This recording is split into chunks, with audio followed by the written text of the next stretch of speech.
ఎప్పటికప్పుడు వాడు వచ్చినప్పుడు నేను చేయి పెట్టడము, నీ తలకాయ తీసేయడము, ఇదేనా? ఒకసారి ధ్యానం నేర్పించామనుకోండి, వాడు మళ్ళీ మన దగ్గర రాడు. ఎందుకంటే ఆ ధ్యానం వల్ల వాడు తన ప్రాబ్లంని, తన సమస్యను వాడే పరిష్కరింపజేసుకుంటాడు.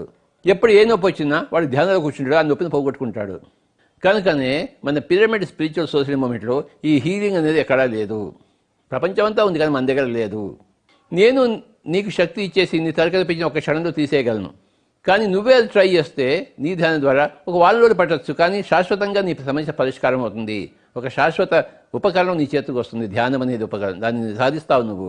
దాన్ని అన్నిటికీ నువ్వు ఉపయోగించుకోవచ్చు. ధ్యానము సర్వరోగ నివారణి, సకల భోగకారిణి, సత్య జ్ఞాన ప్రసాదిని. అలాంటి ధ్యానాన్ని నేర్పిస్తే నువ్వు ఎప్పుడు రోగం వచ్చినా ఆ రోగాన్ని నువ్వే నివారించుకుంటావు, హరింపజేసుకుంటావు. నీకు కావాల్సిన భోగాలని నువ్వే కల్పింపజేసుకుంటావు. నేనికేం భోగాలు ఇవ్వక్కర్లేదు. నీ సత్యాన్ని, నీ జ్ఞానాన్ని నువ్వే పొందుతావు. నేనికేమి సత్యము జ్ఞానం ఇవ్వక్కర్లేదు. నీకు ధ్యానం ఇస్తే చాలు.